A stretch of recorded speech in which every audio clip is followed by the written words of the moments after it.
Keluaran pasal 22. Peraturan tentang jaminan harta sesama manusia. Apabila seseorang mencuri seekor lembu atau seekor domba dan membantainya atau menjualnya, maka ia harus membayar gantinya, yakni 5 ekor lembu ganti lembu itu dan 4 ekor domba ganti domba itu. Jika seorang pencuri kedapatan waktu membongkar dan ia dipukul orang sehingga mati, maka si pemukul tidak berhutang darah. Tetapi jika pembunuhan itu terjadi setelah matahari terbit, maka ia berhutang darah. Pencuri itu harus membayar ganti kerugian sepenuhnya. Jika ia orang yang tak punya, ia harus dijual ganti apa yang dicurinya itu. Jika yang dicurinya itu masih terdapat padanya dalam keadaan hidup, baik lembu, keledai, atau domba, maka ia harus membayar ganti kerugian 2 kali lipat. Apabila seseorang menggembalakan ternaknya di ladangnya atau di kebun anggurnya, dan ternak itu dibiarkannya berjalan lepas, sehingga makan habis ladang orang lain, maka ia harus memberikan hasil yang terbaik dari ladangnya sendiri, atau hasil yang terbaik dari kebun anggurnya sebagai ganti kerugian. Apabila ada api dinyalakan, dan api itu menjilat semak duri, tetapi tumpukan gandum atau gandum yang belum dituai atau seluruh ladang itu ikut juga dimakan api, maka orang yang menyebabkan kebakaran itu harus membayar ganti kerugian sepenuhnya.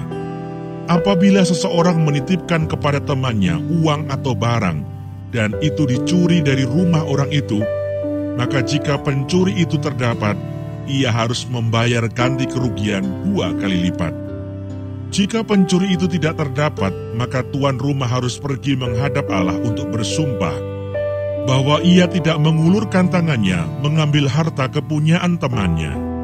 Dalam tiap-tiap perkara pertengkaran harta, baik tentang seekor lembu, tentang seekor keledai, tentang seekor domba, tentang sehelai pakaian, baik tentang barang apapun yang kehilangan, kalau seorang mengatakan, "Inilah kepunyaanku," maka perkara kedua orang itu harus dibawa ke hadapan Allah.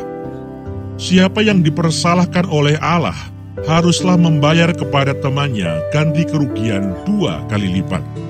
Apabila seseorang menitipkan kepada temannya seekor keledai atau lembu atau seekor domba atau binatang apapun, dan binatang itu mati atau patah kakinya atau dihalau orang dengan kekerasan dengan tidak ada orang yang melihatnya, maka sumpah di hadapan Tuhan harus menentukan di antara kedua orang itu, apakah ia tidak mengulurkan tangannya mengambil harta kepunyaan temannya, dan pemilik harus menerima sumpah itu, dan yang lain itu tidak usah membayar ganti kerugian.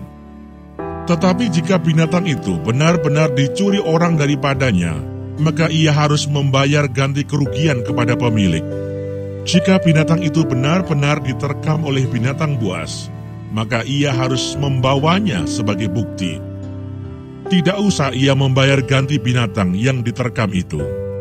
Apabila seseorang meminjam seekor binatang dari temannya, dan binatang itu patah kakinya atau mati, ketika pemiliknya tidak ada di situ, maka ia harus membayar ganti kerugian sepenuhnya. Tetapi jika pemiliknya ada di situ, maka tidak usahlah ia membayar ganti kerugian. Jika binatang itu disewa, maka kerugian itu telah termasuk dalam sewa. Apabila seseorang membujuk seorang anak perawan yang belum bertunangan dan tidur dengan dia, maka haruslah ia mengambilnya menjadi istrinya dengan membayar mas kawin.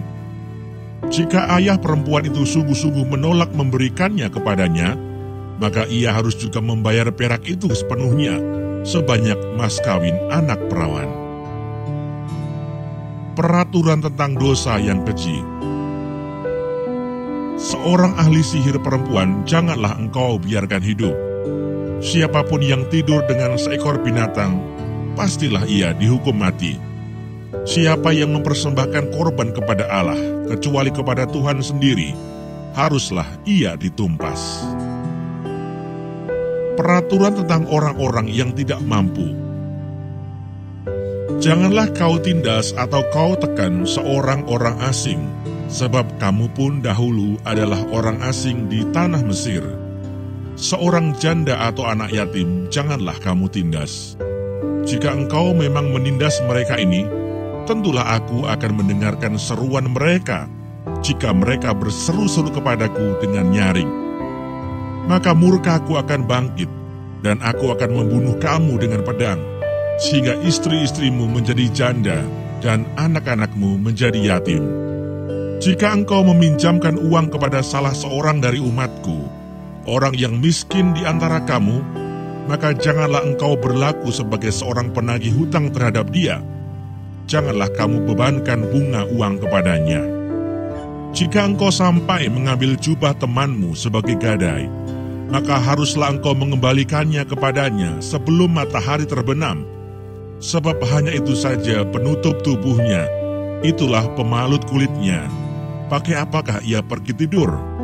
Maka apabila ia berseru-seru kepadaku, aku akan mendengarkannya, sebab aku ini pengasih. Berbagai-bagai peraturan. Janganlah engkau mengutuki Allah, dan janganlah engkau menyumpahi seorang pemuka di tengah-tengah bangsamu. Janganlah lalai mempersembahkan hasil gandummu dan hasil anggurmu. Yang sulung dari anak-anakmu lelaki, haruslah kau persembahkan kepadaku. Demikian juga harus kau perbuat dengan lembu sapimu dan dengan kambing dombamu. 7 hari lamanya anak-anak binatang itu harus tinggal pada induknya. Tetapi pada hari yang ke-8, haruslah kau persembahkan binatang-binatang itu kepadaku. Haruslah kamu menjadi orang-orang kudus bagiku.